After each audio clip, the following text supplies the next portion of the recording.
Hello students, यदि आप भी 2025 में मैट्रिक फाइनल बोर्ड परीक्षा देने वाले हैं तो आपके लिए यहाँ पर एग्जाम फॉर्म आ चुका है। और आप इसे कैसे भर पाएंगे और कौन कौन सी गलती से करने से बच पाएंगे, सब कुछ इस वीडियो में आपको कंप्लीट जानकारी देने वाले हैं। तो आपका यहाँ पर एग्जाम फॉर्म जो आ चुका है, कितना पैसा लगने वाला है, सब कुछ इस वीडियो के माध्यम से आपको जानकारी देने वाले हैं। ठीक है, और आपको क्या क्या भरना है, कैसे भरना है, पूरी डिटेल्स आपको हम बताने वाले हैं इस छोटा सा वीडियो के माध्यम से। इस वीडियो को पूरा अंत तक जरूर देखिएगा। ठीक है, तो चलिए हम लोग यहाँ पर देख लेते हैं कि बिहार बोर्ड की तरफ ऑफिशियल ये जो है एग्जाम फॉर्म जो है यहाँ पर ये लागू किया गया है और सभी विद्यार्थी इस फॉर्म को भरेंगे तभी आप एग्जाम दे पाएंगे। ठीक है, तो चलिए हम लोग इसको स्टेप बाय स्टेप जानेंगे किस तरह से कहाँ पर क्या भरना है, सब कुछ आपको इस वीडियो के माध्यम से आप सभी को हम बताने वाले हैं। तो जितने भी विद्यार्थी 2025 में मैट्रिक फाइनल परीक्षा देने वाले हैं, यानी कि वार्षिक परीक्षा देने वाले हैं, तो उनके लिए एग्जाम फॉर्म है। तो चलिए हम आप सभी को बता दें, यहाँ पर सबसे पहला नंबर आप लोग देखेंगे रजिस्ट्रेशन नंबर और ईयर एवं क्या है ईयर, यानी जो भी आपका रजिस्ट्रेशन कार्ड आपको कार्ड मिला होगा उसमें आपका एक रजिस्ट्रेशन नंबर होगा, वो नंबर यहाँ पर आपको भरना होगा, जो भी आपका रजिस्ट्रेशन नंबर है। और यहाँ पर क्या भरना, इस तरह से डैश दे के ईयर लिखना है, यानी कि आप 2025 ईयर आप लोग इस तरह से लिखना है। ठीक है, पहला स्टेप समझ गए होंगे। अगला क्वेश्चन देखिए, बीएससीबी यूनिक, ये भी आपका क्या रजिस्ट्रेशन कार्ड में ही रहता है, बीएससीबी यूनिक, ये भी इसमें आपको भर देना है। ठीक है, अगला की बात किया जाए तो यहाँ पर देखेंगे, अगला जो है स्टूडेंट कैटेगरी, यानी कि इसको आप लोग भरना ही है। तो अगर आप पहला बार एग्जाम देने जा रहे हैं तो ईएक्स पे भरेंगे, कंपार्टमेंटल वाले इस पे भरेंगे, और सिंह जो है ना ये सब को आपको नहीं भरना है, यानी कि आप पहला बार देने वाले हो तो आप लोग पहला वाला पे ही क्लिक करना होगा। ठीक है, अगर यहाँ पर फोटो का बात किया जाए तो आपको यहाँ पर फोटो एक चिपकाना है और एक यहाँ पर आपका सिग्नेचर करना है। ठीक है, और ये फॉर्म कहाँ से मिलेगा इसका भी जानकारी देने वाला है। बहुत सारे छात्र ऐसे हैं जो कि किसी का लिंक के द्वारा डाउनलोड कर वो आप लोग स्कूल में जमा करने जाएंगे तो वो मान्य नहीं होगा। ठीक है, ये आपके स्कूल के द्वारा ही दिया जाएगा और उसमें आपका सिग्नेचर मोहर लगाकर ही दिया जाएगा। ठीक है, तो इस बात को आपको याद रखना है। ये आपको एक डेमो की तरह आपको दिया गया है कि आप लोग खुद से भर सकते हैं, उसके बाद आप लोग स्कूल से जाकर वहां से फॉर्म लेकर सब कुछ डिटेल से आप भर पाएंगे। ठीक है, तो चलिए यहाँ पर अगला की बात करते हैं। चौथा नंबर में यहाँ पर दिया गया स्कूल कोड। आपका जो भी स्कूल कोड होता है वो स्कूल कोड सभी को पता होना चाहिए कि 5 अंक का रहता है।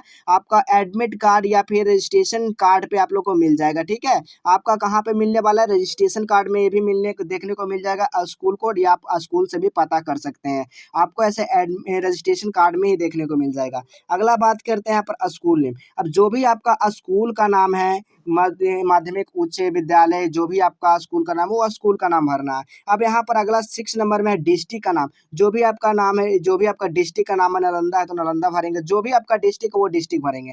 अब यहाँ पर स्टूडेंट का नाम भरेंगे, यहाँ पर अपना क्या नाम भरेंगे। अब यहाँ पर बहुत सारे बच्चे होते हैं कि इंग्लिश भरना है कि हिंदी भरना है, तो ऐसे अगर आप कैपिटल में इंग्लिश में ही सब कुछ भरते हैं वो आपका बेहतर होगा। ठीक है, अब यहाँ पर मदर का नाम लिखना है तो आपका यहाँ पर माता का नाम लिख देना इस वाले सेक्शन में।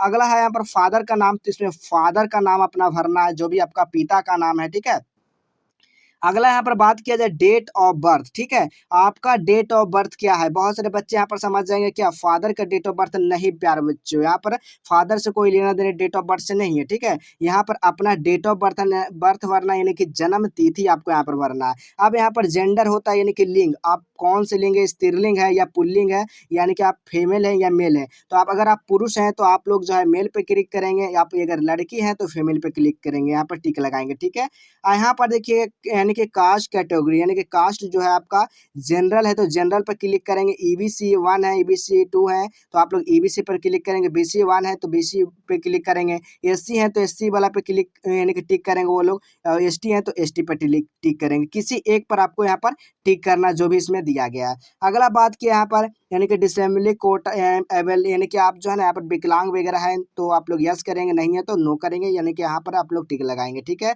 अब यहाँ पर देखिए नेशनलिटी, यानी कि आप इंडियन हैं या अदर्स हैं तो आप लोग इंडियन ही होंगे तभी तो ये फॉर्म भर रहे हैं, तो आप इंडियन पे यहाँ पर टिक लगाएंगे। ठीक है, यहाँ पर स्पेशली ईयर्स इसको आपको छोड़ देना है।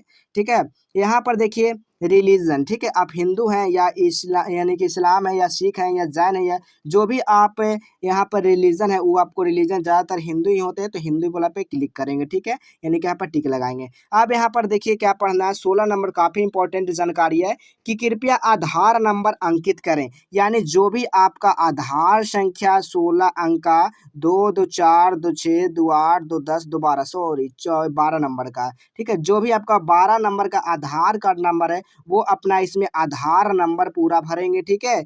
और यहाँ पर जो विद्यार्थी का अगर आधार नंबर नहीं है, उनका नहीं बना है, तो वो लोग क्या करेंगे, तो देखिए वो लोग के लिए यहाँ पर एक शपथ पत्र है, जो कि पहले इसको आपको पढ़ लेना है। इसका हम लोग इस पीडीएफ को हम टेलीग्राम पर डालने वाले हैं, वहां से आप जाकर देख पाएंगे, ठीक है। तो आप लोग टेलीग्राम को भी ज्वाइन कर लेना है, आपका वीडियो के डिस्क्रिप्शन में मिल जाएगा इसका पीडीएफ का लिंक है, ठीक है। तो वहाँ पर देखिए आपको घोषणा पत्र है, क्या घोषणा करना है कि मैं एतेत द्वारा घोषित करता या करती हूँ कि मैंने आधार नंबर आवंटित करने के लिए आवेदन नहीं किया है तथा मुझे आधार नंबर आवंटित नहीं हुआ है।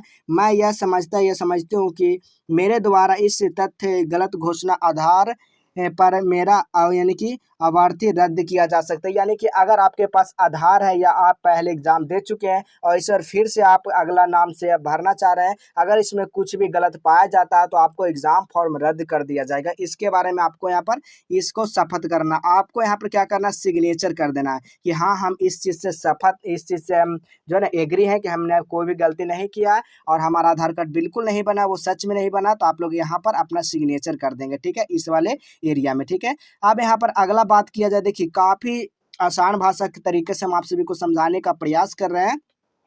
अगला यहाँ पर क्या है, एरिया वेयर इंस्टीट्यूट जो है ना, यहाँ पर क्या करना, अगर आप लोग ग्रामीण क्षेत्र से आते हैं तो रूरल पे भरेंगे, ठीक है, और थोड़ा शहरी क्षेत्र से आते हैं तो आप लोग शहरी क्षेत्र में भरेंगे। अब यहाँ पर देखिए 19 नंबर क्या है, यानी कि सब डिवीजन इंस्टीट्यूट, आपको इसको थोड़ा सा पता कर लेना स्कूल में, ठीक है। अगला यहाँ पर क्या है, मोबाइल नंबर वैसा देना है जो आपको हमेशा ऑन रहता होगा, जिसपे आपका ओटीपी वगैरह आता होगा, वही मोबाइल नंबर देना है। और ईमेल आईडी भी वही देना जो आपका रेगुलर चलता होगा, जो चालू है वही आपका ईमेल आईडी को भी भरना होगा। यहाँ पर 22 नंबर में देखिए क्या कहा जा रहा है, स्टूडेंट हिंदी नेम। अब यहाँ पर आपको क्या करना है, हिंदी में अपना नाम भरना, जो भी मुकेश कुमार जो भी आपका है, या महिला का नाम या कि लड़की का नाम है रानी कुमारी, जो भी आपका है यहाँ पर आप नाम भर पाएंगे, ठीक है। अब यहाँ पर देखिएगा मदर्स के नाम इन हिंदी, यानी कि मदर्स का नाम यहाँ पर भी क्या करना, आपको हिंदी में भरना, जो भी आपका माता का नाम है वो माता का नाम भरेंगे। अब फादर का नाम यहाँ पर हिंदी है तो आप लोग हिंदी में भरेंगे, ठीक है। बाकी इस फॉर्म का अगर पूरी तरह से इंग्लिश में भरते हैं, कैपिटल लेटर में भरते हैं, तो आपको काफ़ी बढ़िया होगा, ठीक है। और यहाँ पर जो भी अगर यहाँ पर देखिएगा 22, 23, 24 वाले सेक्शन में ही सिर्फ आपको हिंदी भरना है, ठीक है। अब यहाँ पर देखिएगा स्टूडेंट एड्रेस, यानी कि आपका जो भी आपका एड्रेस है वो घर का, वो यहाँ पर लिखिएगा, विलेज कहाँ है, पोस्ट कहाँ है आपका, ठीक है, पीएस कहाँ है, पुलिस स्टेशन कहाँ है, इस तरह से आपको यहाँ पर सब कुछ भर देना है, ठीक है। यहाँ पर अगला बात किया जाए तो मटेरियल स्टेटस, यानी कि आपको यहाँ पर मैं यानी कि मटेरियल स्टेटस जो यहाँ पर है, क्या आप शादीशुदा हैं या फिर नहीं शादीशुदा हैं, तो अगर हैं तो तब हाँ पे टिक लगाएंगे, नहीं है तो आप लोग नहीं पर क्लिक करेंगे, ठीक है, नहीं पर टिक लगाएंगे, ठीक है। और मैरिड यहाँ पर बॉक्स में आपको भर देना यस या नो, ठीक है। चलिए अब यहाँ पर देखिएगा स्टूडेंट बैंक अकाउंट। अब यहाँ पर आता है कि बैंक अकाउंट किस लिए लिया जाता है, आप लोग फर्स्ट डिवीजन करते हैं तो वहाँ पर आपको 10,000 रुपया जो है ना बिहार बोर्ड की तरफ से मिलता है, इसलिए आपको यहाँ पर सही सही अपना बैंक अकाउंट नंबर को दर्ज करना है। अब यहाँ पर ICF यानी कि IFSC कोड होता है, जो आपके पासबुक में लिखा होता है। हर बैंक का अलग अलग ICF कोड होता है, पंजाब का अलग होता है, केनरा का अलग होता है, SBI का अलग होता है, कोटक महिंद्रा का अलग होता है, HDFC का अलग, इस तरह से हर एक बैंक का अलग अलग ICF कोड होता है, ठीक है, उसको आपको भरना होगा। अब यहाँ पर देखिए बैंक और ब्रांच नेम, ठीक है। अब जो भी आपका ब्रांच होगा, आपका पासबुक में लिखा होगा, नियरेस्ट ब्रांच जहाँ होगा वहाँ का आपको डालना है। अब 2 जो है ना आइडेंटिफिकेशन, यानी कि आपका यहाँ पर इस चीज़ को भरना काफ़ी ज़रूरी है। 2 अपना या अपना निशानी देना है, जैसे आपका हैंड में अगर तिल है तो लिखना है, राइट हैंड में तो राइट हैंड मोल आप मोल लिख सकते हैं, ठीक है। लेफ्ट हैंड में है तो लेफ्ट में आप भी लिख सकते हैं। काट ऑफ मोल, अगर कहीं पे काटा हुआ उस जगह का नाम लिखकर कट ऑफ जो है ना हेड है तो हेड पर लिख सकते हैं। इस तरह से यहाँ पर दो को आइडेंटिफिकेशन आपको यहाँ पर करना है, ठीक है। इस चीज को समझ गए। अब यहाँ पर 31 नंबर में क्या कहा जा रहा है, मीडियम, यानी कि जो आप अपेयरिंग इन एग्जामिनेशन, ठीक है, जो भी आप यानी कि परीक्षा में बैठने वाले हैं और वहां पर आपका किस माध्यम से आप परीक्षा देने वाले, हिंदी या इंग्लिश, उस चीज को यहाँ पर टिक आउट करना है, ठीक है। अगर आप हिंदी में एग्जाम देना चाहते हैं तो हिंदी पे क्लिक करेंगे, अगर आप इंग्लिश में देना चाहेंगे तो इंग्लिश पे क्लिक करेंगे, टिक लगाएंगे, ठीक है। दोनों में से किसी एक पर आप लोग टिक लगाएंगे।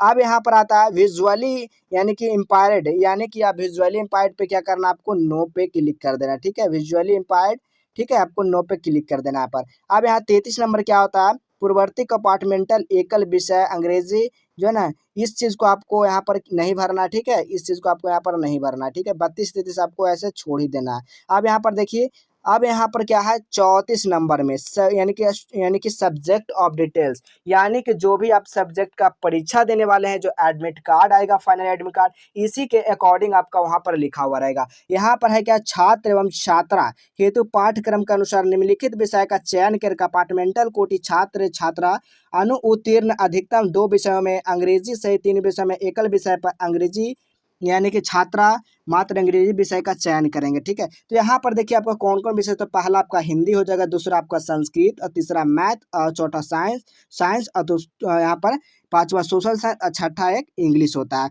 बाकी अगर उर्दू वाला है तो उर्दू पे क्लिक टिक लगाएंगे, नॉन हिंदी वाला है तो नॉन हिंदी पर लगाएंगे, बांग्ला है तो बांग्ला, मैथिली है तो मैथिली, इस तरह से। लेकिन आपको मेन रूप से जो है वो आपको उस पर आपको यहाँ पर टिक लगाना है, ये चीज हो गया है, ठीक है। अब अगला बात करते हैं यहाँ पर कंपलसरी विषय, यानी कि कंपलसरी विषय में जो है वो अगर आप कंपलसरी विषय अगर मैथ लेना चाहते हैं तो ले सकते हैं, नहीं तो आप इसको छोड़ सकते हैं, ठीक है। यहाँ पर मैथ तो अच्छा कंपलसरी विषय है तो इस चीज को तो आपको बता चुके हैं ना, इसको आप लोग भर देना, ठीक है, मैथ साइंस और सोशल साइंस। अब यहाँ पर विजुअली इम्पायर्ड, यानी कि यहाँ पर जो है होम साइंस के लिए अगर चाहते हैं तो होम साइंस ले सकते हैं, नहीं तो नहीं छोड़ सकते हैं। एडवांस में अगर मैथ लेना चाहते हैं तो ले सकते हैं, नहीं तो आपको इसको छोड़ सकते हैं। अब अगला आता है 35 नंबर की ओर चलते हैं। यहाँ पर क्या कहा जा रहा है, 35 नंबर में बिल्कुल आपको यहाँ पर कुछ नहीं छेड़छाड़ करना, आपको यहाँ पर ये स्कूल के द्वारा आपका भरा जाएगा, ठीक है, स्कूल के द्वारा यहाँ पर दिया गया। अब यहाँ पर देखना घोषणा आपको करना, क्या घोषणा करना है कि प्रमाणित किया जाता है कि इस आवेदन पत्र में दी गई सूचना पूरी तरह से सही और शुद्ध है। पहले एक बार सभी को देख लेना है कि आपने सही भरा है कि नहीं पूरा फॉर्म को, उसको आप लोग देखने के बाद इसमें कहीं पर भी किसी प्रकार का संशोधित की आवश्यकता नहीं है। जो हमारे सुधार एवं संशोधन यानी कि संशोधन थे जो सब करा लिए गए, यानी कि यहाँ पर जो भी आप घोषणा कर रहे हैं कि हमारा बिल्कुल जो है ये फॉर्म जो है बिल्कुल शुद्धता है और बिल्कुल सही है। तो अब यहाँ पर आपका यानी कि जो है ना पेरेंट्स का आपका यहाँ पर सिग्नेचर होना चाहिए, जो भी माता पिता भाई जो भी आपका पेरेंट्स है मेन रूप से उनका सिग्नेचर होना चाहिए। अब यहाँ पर स्टूडेंट्स का हिंदी में सिग्नेचर होना चाहिए। अब यहाँ पर क्या हो जाना चाहिए, स्टूडेंट का इंग्लिश में सिग्नेचर होना चाहिए, ठीक है। ये दोनों काफी इंपॉर्टेंट है और ये भी इंपॉर्टेंट है, तीनों आपको यहाँ पर भर लेना है, ठीक है। अब यहाँ पर प्रमाणित किया जाता है कि ऊपर दिए गए सभी विवरण मिलान विद्यालय को उल्लेखित पूर्णम से कर लिया गया है। तो ये जो है ना आपको इसमें नहीं भरना, ये आपका प्रिंसिपल यानी हेड मास्टर आपको यहाँ पर सिग्नेचर करेंगे, ठीक है, और यहाँ पर मोहर लगाएंगे, ठीक है। यहाँ पर पहले से आपको मिल भी जाएगा मोहर लगकर, ठीक है। तो सब कुछ इस वीडियो के माध्यम से आपका पूरा डिटेल्स एग्जाम फॉर्म को भरने के बारे में जानकारी दे दी। अब बात किया जाए यहाँ पर कि फॉर्म भरने में आपका फी कितना लगेगा, ठीक है। फॉर्म भरने में आपका फी का अगर बात किया जाए तो आपको 1000 से लेके आपको 1100 रुपया तक मात्र लगने वाला है मैट्रिक विद्यार्थी के लिए, ठीक है। तो सब कुछ इस वीडियो में आपका पूरा कंप्लीट जानकारी दे चुके हैं। तो चलिए फिर मिलेंगे हम लोग इसी तरह अगले नए नेक्स्ट वीडियो में।